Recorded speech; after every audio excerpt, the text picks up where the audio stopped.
سورہ التوبہ کی آیت نمبر 111 کمال آیت ہے. یہ جو جتنا یہ فتنہ کھڑا کیا نا پیری مریدی کا, کہتے ہیں جی جس کا کوئی پیر نہیں اس کا پیر شیطان ہے, پیر ضرور ہونا چاہیے, ٹھیک ہے.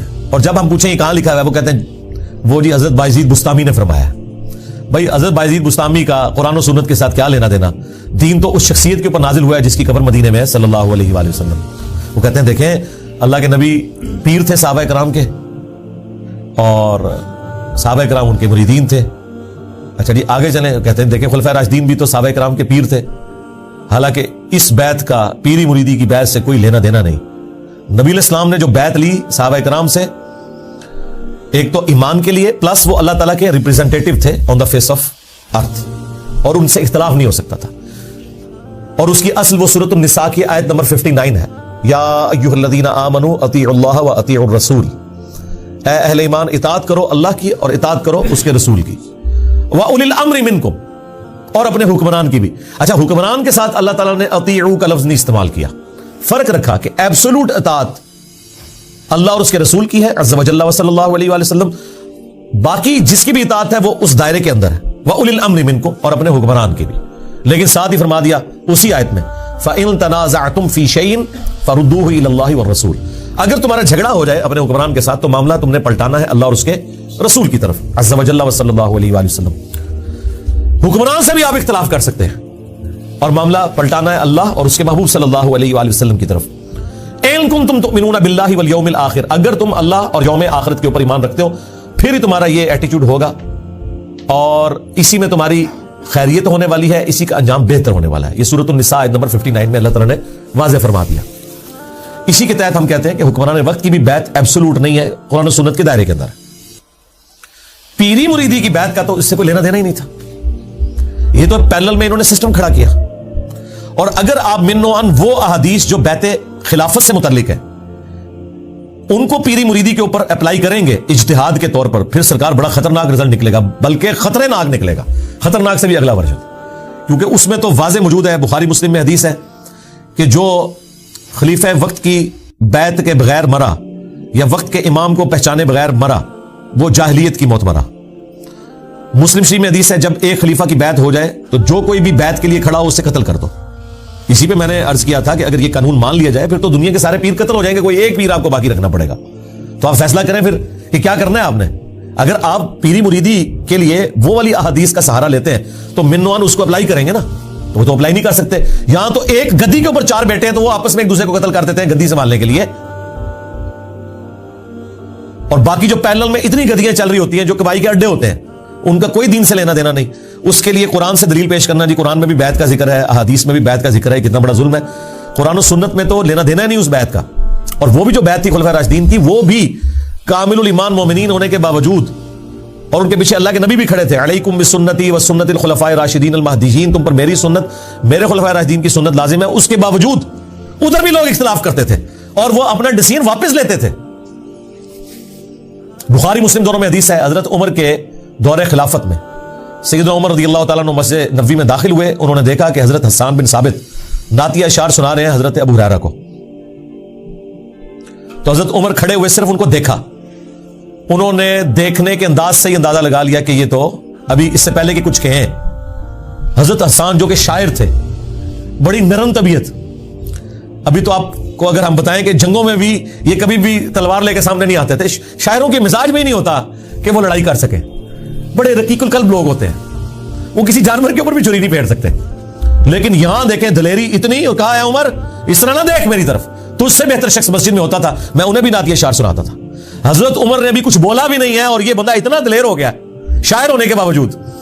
اس نے دیکھا بھی کیوں, یہ دلیری کس نے دی تھی ان کو؟ اللہ کے محبوب علیہ السلام نے. یہ جرت کس نے دی تھی؟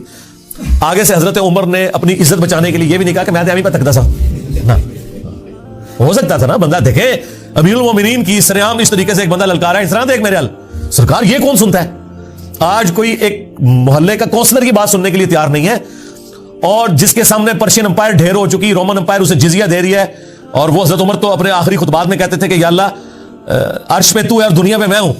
یہ اسلام کی برکت ہے کہ اس وقت دنیا میں مجھ سے طاقتور انسان کوئی نہیں ہے, اور حقیقت بات ہے یہ حضرت عمر کو ہی اللہ نے اسٹیٹس دیا ہے کہ وہ کہتے تھے کہ یا اللہ آسمانوں پہ تو اور دنیا پہ تو نے مجھے اسٹیٹس دیا ہے کہ اس وقت کوئی بھی مجھ سے زیادہ طاقتور انسان نہیں ہے, لیکن میں آج بھی اس وقت کو یاد کرتا ہوں کہ میں بھیڑ بکریاں چرایا کرتا تھا اور میرا چچا مجھے ڈانٹا کرتا تھا کہ تو اونٹوں کی اور بھیڑ بکریوں کی حفاظت نہیں کر سکتا, تو مستقبل میں کیا کرے گا. آج اسلام کی برکت سے اللہ نے مجھے اتنی بڑی حکومت دی ہے, ٹھیک ہے, اس لیول کے اوپر ایک بندہ ہے, اور وہ پھر مزاج کا بھی سخت ہے, اور آگے سے حدیث بھی نہیں سنائی, علیکم بسنتی و سنت الخلفاء الراشدین المہدیین. ہو سکتا ہے کہ ادھر بریلوی دیوبندی بیٹھا ہوتا حدیث بھی سنا دیتا کہ حضرت سناؤ حدیث, انہوں بدتمیزی کر رہے ہیں تھوڑے نال, ایک گستاخی کر رہے ہیں, یہ بھی نہیں ہوا. جب انہوں نے یہ جملہ سنا, کیونکہ بات آئی تھی اللہ کے نبی کی صلی اللہ علیہ وسلم, ہاں, تو انہوں نے کہا کہ اس حدیث پر گواہ لے کر آؤں. انہوں نے کہا یہ حضرت ابو ہریرہ بیٹھے ہوئے. حضرت ابو ہریرہ نے گواہی دی کہ امیر المومنین, میں گواہی دیتا ہوں کہ نبی علیہ السلام نہ صرف نعتیہ اشعار سنتے تھے بلکہ دعا فرمایا کرتے تھے کہ اے اللہ حسان کی مدد فرما روح قدس کے ذریعے, جس طرح تو نے مدد فرمائی عیسیٰ ابن مریم کی, وَأَيَّدْنَاهُ بِرُوحِ الْقُدُسِ. تو حضرت عمر وہاں سے چلے گئے. اس ایک واقعے سے کتنے رزلٹ نکلے. نمبر 1, خلیفہ راشد بھی ہو, اگر وہ قرآن و سنت کے خلاف کوئی بات کرے آپ نے ایکسیپٹ نہیں کرنی. نمبر 2, اعلانیہ اس سے اختلاف کرنا ہے. نمبر 3, خلیفہ راشد کا بھی کتنا جگرا ہوتا تھا کہ وہ حدیث سن کے سرنڈر کرتا تھا. نمبر 4, حضرت عمر حضرت ابو ہریرہ کو ثقہ اور صدوق مانتے تھے, جبھی ان کی گواہی قبول کی. لہذا روافظ کا یہ کہنا کہ وہ حضرت ابو ہریرہ کو جھوٹا سمجھتے تھے, یہ بالکل غلط ہے. اس پہ الگ سے میری ایک تفصیلی ویڈیو بھی ریکارڈ ہے. اور نمبر 5, اگر حضرت عمر کو یہ پتا نہیں تھا کہ مسجد نبوی میں محفل نعت ہوتی تھی اور نبی علیہ السلام سنتے تھے, حالانکہ وہ اتنے بڑے جید صحابی ہیں اور خلیفہ راشد ہیں, ان کو بھی یہ حدیث نہیں پتا تھی, تو سرکار اگر آپ کے کسی امام سے کوئی حدیث چھپی رہ گئی ہے تو اس میں اس امام کا مرتبہ کو گر نہیں گیا. اور یہ انجینئر صاحب نے دسیا ساڑھے بزرگوں نے نہیں پتا, ساڑھے اماموں نے نہیں پتا, اور تواڈے بزرگ تے شاہی کوئی نہیں, سیدنا عمر جیسا ہے ہی کوئی نہیں, تیرے امام تے شاہی کوئی نہیں. اگر حضرت عمر سے یہ حدیث چھپی ہوئی تھی کہ مسجد میں نعتیہ اشعار پڑھے جا سکتے ہیں, تو ان کے بعد کون یہ دعویٰ کر سکتا ہے کہ میں ان سے بڑا عالم ہوں. تو کسی سے کوئی چیز اوور لک بھی ہو سکتی ہے. کتنے رزلٹ نکلے. یہ اس بیعت کا سٹیٹس تھا. یہاں یہ جو پیر بنے ہوئے ہیں ان کے مریدین ان سے اختلاف کر سکتے, کر کے بتائیں, کبھی نہیں کر سکتے. آپ کو سنائیں گے ممبر سے کہ حضرت عمر سے بھرے مجمع میں کسی نے پوچھ لیا تھا کہ مال غنیمت میں ایک چادر ملی تھی سب کو, اور آپ کا قد لمبا ہے, آپ نے کیسے اپنا لباس سلوا لیا. ہم اس وقت تک آپ کا خطاب نہیں سنیں گے جب تک کہ آپ کلیریفیکیشن نہ دیں. تو حضرت عمر نے کہا کہ میرا بیٹا بتائے گا. تو عبداللہ بن عمر نے کہا کہ میں نے اپنے حصے کی چادر اپنے باپ کو دی تو انہوں نے اپنا لباس سلوا لیا. یہ جب کوئی واقعہ سنا رہا ہو نا تو اسے آپ نے ممبر سے نہیں نیچے اترنے دینا. اسے کہنا ہے کہ حضرت میں بھی سیدنا عمر کے اس ساتھی کی سلمان فارسی کی سنت پہ عمل کرنے لگا ہوں, تو آپ بھی ذرا حضرت عمر کی سنت پہ عمل کر کے نا کلیریفیکیشن دیں کہ 4 سال پہلے آپ اسلام آباد کی اس مسجد میں چٹائی پہ بیٹھتے تھے اور ایک مٹکا رکھا ہوا تھا اور 2-3 ساتھ لوٹے رکھے ہوئے تھے. پھر یہ بعد میں جب سیکٹر ڈیولپ ہوا یہاں پہ ایک مسجد بن گئی اور آپ کی تنخواہ 10,000 مقرر ہوئی تھی. آج آپ نے گاڑی اور ڈرائیور بھی رکھے ہوئے ہیں اور ایک شاہانہ زندگی گزار رہے ہیں, حالانکہ آپ کی تنخواہ تو اتنی نہیں ہے. یہ اللہ کا اتنا فضل آپ پہ کہاں سے ہوا ہے ذرا بتائیں. یہ نہ اسے کہیں کہ آپ نے چندے میں سے چوری کیا ہوگا, یہ خود وہ انشاءاللہ خود رزلٹ نکالے گا, اور اس سے پہلے یہ اپنے مریدین کے ذریعے آپ کے اوپر جھپٹ پڑے گا کہ مجھے چور سمجھتے ہو. کلیریفیکیشن نہیں آپ کو کبھی دے گا. اور پیروں کو تو چھوڑ دیں, ان کا تو سٹیٹس ہی بہت بلند ہے. یہ تو میں مولویوں کی بات کر رہا ہوں. ہاں, پیروں نے تو مولوی ہائر کیے ہوتے ہیں اپنی منقبتیں پڑھنے کے لیے. آپ نے دیکھا کہ کبھی عرس ہوتے ہیں نا درباروں کے اوپر, پیر صرف خاموشی سے آ کے بیٹھتا ہے روب قائم کرنے کے لیے, اینڈ پہ نا ایسے کر کے دعا کرواتا ہے تاکہ روب رہے کہ پتہ نہیں کتنا عالم فاضل ہے. حالانکہ میں تمہیں یقین نہ کہنا نماز بھی نہیں سنا سکتے صحیح طریقے سے. یہ ان کی حالت ہے. ترجمہ تو چھڑ دو, لیکن روب رکھا ہوا ہے. تقریر نہیں کر سکتے, نہ یہ آیت صحیح طریقے سے پڑھ سکتے ہیں, نہ کوئی حدیث سنا سکتے ہیں. مولوی انہوں نے بھرتی کیے ہوتے ہیں, وہ آ کے پہلے ان کی تعریف کرتے ہیں, اس کے بعد کوئی جھوٹے واقعات مرے ہوئے کہ جو قبر میں پڑا ہے اس کے سناتے ہیں, الٹیمیٹلی وہ بھی اپنا حصہ لے کے چلے جاتے ہیں. یہ ٹوٹل پیروں کا پورا سسٹم ہوتا ہے. یہی تو دیکھیں پیر نصیر الدین نصیر صاحب رحمہ اللہ, ان کا یہی تو جھگڑا تھا. وہ اپنے پیرلل میں جو دوسری گدیاں چل رہی تھیں کہ یار مولویوں سے کیوں تقریریں کراتے ہو, خود کرو. اب پیر نصیر الدین صاحب تو عالم دین تھے, وہ تو تقریر کر لیتے تھے. ان کو یہ بھی پتا تھا کہ یہ جو دوسرے میرے جو پیرلل میں چل رہے ہیں, ظاہر ہے کہ وہ یہ 2 بھائی تھے نا, بابو جی سرکار دے 2 بیٹے سن جی, وڈے لالا جی تے چھوٹے لالا جی. تو وڈے لالا جی کی گدی پہ تو یہ بیٹھ گئے پیر نصیر الدین صاحب, اور چھوٹے لالا جی خود زندہ تھے, وہ ان کے سسر بھی تھے اور بول چال بھی بند تھی, کیونکہ پیر نصیر الدین صاحب جو ہے نا وہ پیری مریدی میں یہ جو پورا سسٹم ہے اس کی خرابیاں ہائی لائٹ کرتے تھے, کتابی شکل میں بھی تقریروں میں بھی. الٹیمیٹلی وہ گولڈا شریف ان کو جمعہ بھی نہیں دیتے تھے. کبھی ایک بار کو موقع آیا تو ان کو ایک جمعے کی تقریر دی جاتی تھی اور وہ اس میں بھی پھر 3 5 کر کے رکھ دیتے تھے. خیر انہوں نے پھر اپنی ویڈیوز ریکارڈ کروائی اور وہ سارا سلسلہ انہوں نے چلایا. اللہ تعالیٰ ان کی غلطیوں سے درگزر فرمائے. جو انہوں نے توحید کی آواز بلند کی تو اس پہ اللہ تعالیٰ انہیں اجر دے. تو وہ تو میری ایک ویڈیو آپ دیکھیں, توحید سے متعلق 10 دھوکے, اس کے شروع میں نے ان کے ویڈیو کلپس ڈالے ہیں, ان کی تصویر بھی تھمبنیل پہ لگی ہوئی ہے. وہ کتنی دلیری کے ساتھ توحید بیان کیا کرتے تھے. وہ کہتے ہیں ماں پی نا, میں کسی کو کچھ نہیں دے سکتا. اور وہ بھی اسے کہتے تھے کہ جتنے کوئی ہے نا کہ جوڑ دکھا سکتے آئے دکھائے, میں مان لاں گا. یعنی یہی بات ہے میں کرتا ہوں, کہتے دیکھیں بزرگوں کا مذاق اڑا رہے ہیں. میں ان کو کہتا ہوں نا کہ جی وہ تخت بلقیس آ گیا تھا, بالکل آ گیا تھا, آپ ذرا وائٹ ہاؤس کو لا کے مارگلا ہلز پہ رکھے, میں آپ کو مان لوں گا. آپ رکھیں بھی نا اور ہم سے یہ کہیں کہ ہم آپ کے بابوں کی جھوٹی کرامات مانیں اس بنیاد پہ کہ قرآن میں ایک واقعہ رپورٹ ہوا ہے. جو رپورٹ ہو گیا وہ تو ٹھیک ہے, وہ تو عیسیٰ ابن مریم بھی بغیر باپ کے پیدا ہوئے ہیں. آپ اگر یہ کلیم کریں کہ میرے جو بزرگ یہاں پہ دفن ہے یہ بھی بغیر باپ کے پیدا ہوئے ہیں, تو اس کا مطلب آپ کو پتا کیا پاکستان کے معاشرے میں اس کا تو کوئی اور ہی مطلب نکلے گا. کوئی بھی آپ کی کرامت ماننے کے لیے تیار نہیں ہوگا. اچھا اے کرامت کیوں نہیں کوئی بزرگ دکھا سک رہا ہوں تک, دکھاؤ نا. تو سب جھوٹ انہوں نے مشہور کیا ہوا ہے, اور پلی لیتے ہیں یہ قرآن پاک کی آیات سے کہ جی قرآن میں بھی بیعت کا ذکر ہے. بھئی قرآن میں نبی علیہ السلام کا بیعت لینا ہے صحابہ کرام سے, وہ آن دا بہاف آف گاڈ ہے, اور خلفائے راشدین کا اللہ اور اس کے رسول کے احکامات کے اندر ہے, اور اس میں اس کی باؤنڈریز ہیں, اختلاف رائے ہو سکتا ہے. ایبسولوٹلی بیعت اللہ کی ہے. نبی علیہ السلام بھی اللہ کے لیے بیعت لیتے تھے. اسی لیے سورہ الفتح میں کہا گیا اے نبی یہ جو درخت کے نیچے آپ بیعت لے رہے ہیں ان کے ہاتھوں پہ اللہ کا ہاتھ ہے. اندازہ کریں, اللہ نے نبی علیہ السلام کے مبارک ہاتھ کو اپنا ہاتھ قرار دیا کیونکہ نبی علیہ السلام ریپرزینٹیٹو ہے اللہ کے. تو صحابہ کرام کی اب بیعت کا ذکر اس آیت میں ہو رہا ہے. جو لوگ آپ سے کہتے ہیں نہیں بیعت ضروری ہے, ہم کہتے ہیں بہت ضروری ہے, بیعت فرض ہے اللہ کی, اس کے بغیر کوئی چارہ نہیں ہے. یہ وہ سورہ التوبہ سورت نمبر 9 اور آیت نمبر 111 ہے. ان اللہ اشترى من المؤمنین انفسهم واموالهم بان لهم الجنہ, بے شک اللہ تعالیٰ نے خرید لی ہیں مومنین کی جانیں اور مال جنت کے بدلے میں. یعنی بدلے میں جنت دوں گا, ہاں اپنی جان بھی مجھے بیچ دو, اپنا مال بھی مجھے بیچ دو. کس کے بس؟ جنت کے بس. پہلے تو ہوتا ہی بارٹر سسٹم تھا نا, دودھ دے کے آپ گندم لیتے تھے, جن کے پاس گندم ہوتی تھی وہ گندم دے کے دودھ لے لیتے تھے, یعنی اشیاء کے بدلے اشیاء. یہ کرنسی والا سسٹم تو بعد میں شروع ہوا, اس زمانے میں بھی تھا, دینار درہم بھی تھے, لیکن بارٹر سسٹم بھی تھا. تو یہ سمجھ لے اللہ تعالیٰ کا ڈیوائن بارٹر سسٹم ہے کہ اپنی جانیں اور مال مجھے دو, اس کے بدلے میں تمہیں ہمیشہ کی جنت دوں گا. اور وہ جنت ایسی کہ جس میں نہ موت آئے گی, نہ بڑھاپا آئے گا, نہ پریشانی آئے گی, اور سب سے بڑھ کر وہ جنت کی نعمتیں ابدی ہیں, اور ہر وہ نعمت ہے جو آپ خواہش کریں گے. تو اللہ تعالیٰ فرما رہا ہے کہ میں نے مومنین کی جانیں اور مال جنت کے بدلے میں خرید لی ہیں. یہ بیع میں نے کی ہے, بیع با یا عین تجارت, اسی سے یہ بیعت لفظ ہے, اپنے آپ کو بیچنا. انسان کے آگے کیسے اپنے آپ کو بیچ سکتا ہے؟ نبی علیہ السلام کے ساتھ بھی جو ہماری بیعت ہے وہ اللہ کی بیعت ہے, خلفائے راشدین کے ساتھ بھی جو بیعت ہے وہ اللہ کی بیعت ہے, اور وہ بھی پیری مریدی والی نہیں, حکومت وقت کے اعتبار سے خلیفہ کو مانا. دین کے معاملات میں تو آپ نے وہ بات ماننی ہے جو اس شخصیت کے اوپر نازل ہوئی ہے جس کی قبر مدینے میں صلی اللہ علیہ وآلہ وسلم.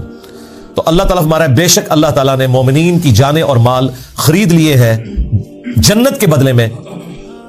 یقاتلون فی سبیل اللہ, وہ اللہ کی راہ میں قتال کرتے ہیں, اور ظاہر سب سے بڑا کام آپ جو اللہ کے لیے کر سکتے ہیں وہ یہی ہے کہ اپنی جان ہتھیلی پہ رکھ کے میدان جنگ میں آ جائیں. سب سے قیمتی چیز تو جان ہے.